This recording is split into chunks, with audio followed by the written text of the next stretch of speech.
21 points. That is how many points Kawhi Leonard scored in the LA Clippers' recent win over the Denver Nuggets.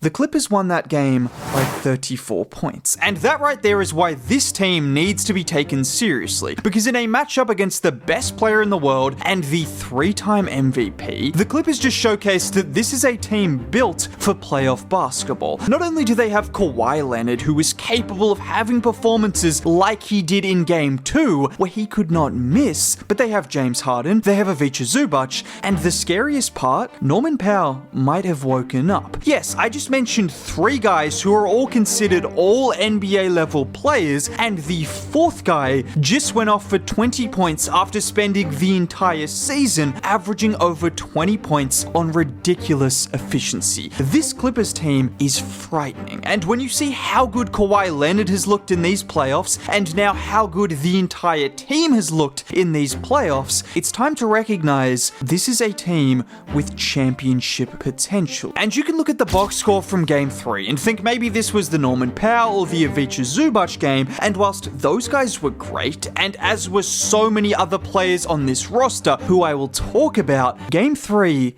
was about James Harden. After a ridiculous Kawhi Leonard performance in Game 2, it was James Harden who controlled Game 3. And whilst 20 points and 9 assists might not seem crazy, considering the kind of numbers we've seen from him, he just dissected the Nuggets defense all game long. Starting in the first quarter, where Jokic and Murray try to blitz him off the pick and roll. Brown helps over to Zubac, which leaves Dunn wide open by design, but wide open is still wide open, and Harden makes a perfect pass for the 3. Or this time, where it's not a pick and roll situation, but Harden gets 2 feet in the paint, and look at the eyes to deceive the Nuggets, throwing a perfect pass to Norm, wide open for 3. Or how about here again, where it's 2 on the ball, and again, James Harden makes the Nuggets pay, throwing a behind-the-back pass to Batum, who sidesteps away from Brown and knocks down the 3. This happened all game long, and it has happened all series long. But it's more than just the assists. The reason Harden has been impossible to guard, and the reason you saw the Nuggets blitzing and throwing 2 defenders at him all night long, is because you can't live with him ISOing against anyone on this Nuggets roster. And we've seen that with him averaging an efficient 23 points per game his first 3 games of the series to go along with those 9 assists. And this has just put the Nuggets in an impossible situation, where they can't leave him on an island to score at will, but throwing 2 defenders at him every time he touches the ball is leaving the defense wide open to be dissected. And it's not just resulting in assists for Harden, but a number of hockey assists as well, where he would create that advantage, and then Zoo would be there to throw that extra dime to the open shooter. Like here, where out of the double team,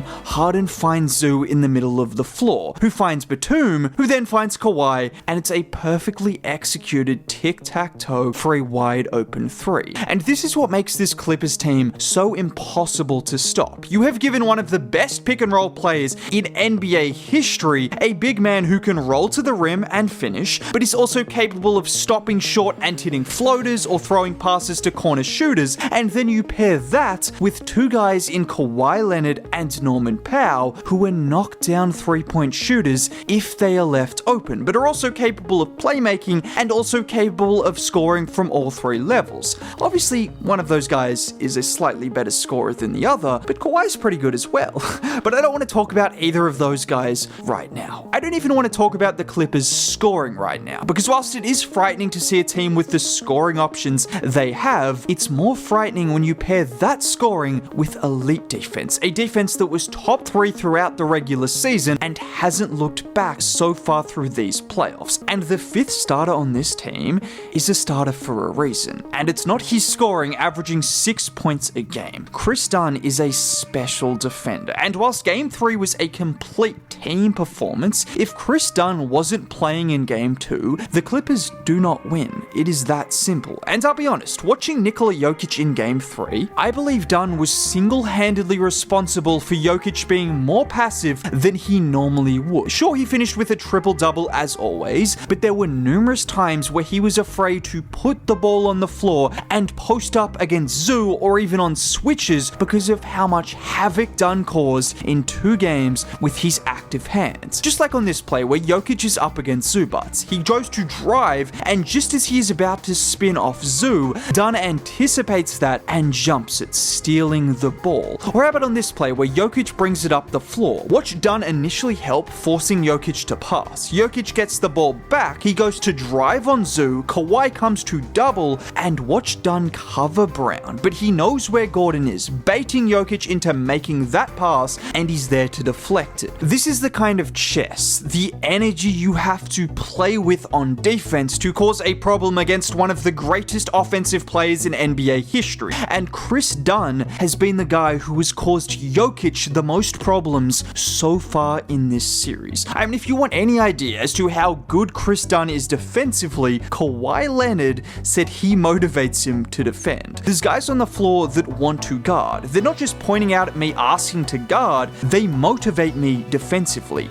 especially Chris Dunn. That's just one of the best defenders of our generation saying Chris Dunn motivates him to play defense because of how hard he competes every single possession. And this defense is a team-wide initiative, as Kawhi said. It starts with Chris Dunn, but you have Derek Jones Jr. off the bench, Ivica Zubac has been elite defensively all year long, Nick Batum is always helpful, even Ben Simmons. Yes, I know what you're about to say. There is no way this guy's about to talk about Ben Simmons. And whilst it is sad to see how far he has fallen, even in the 10 minutes a night he has played, he's given the Clippers energy on defense. He's taken on the assignment of guarding Jokic and has put his body on the line to make an impact. And it's worth mentioning because it's an encapsulation of the Clippers as a whole. You have the constants in Kawhi, Harden, Zoo, and Norm, but every other player is winning their minutes off flying around the court, making defensive plays first, and in the case of Nicholas Batum,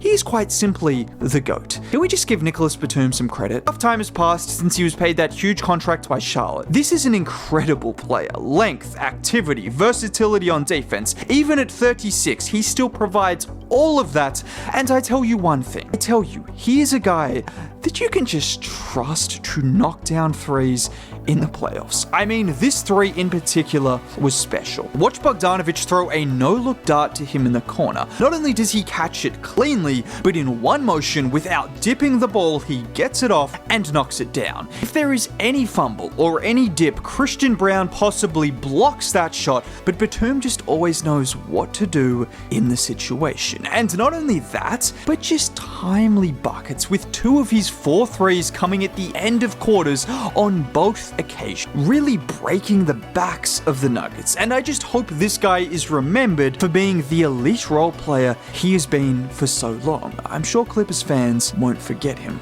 Now, if you want to hear me talk about Kawhi's Game 2 performance, click here. Consider subscribing for more content like this. Dropping a like on the video would be cool. Most importantly, have a great day. Thank you. Bye.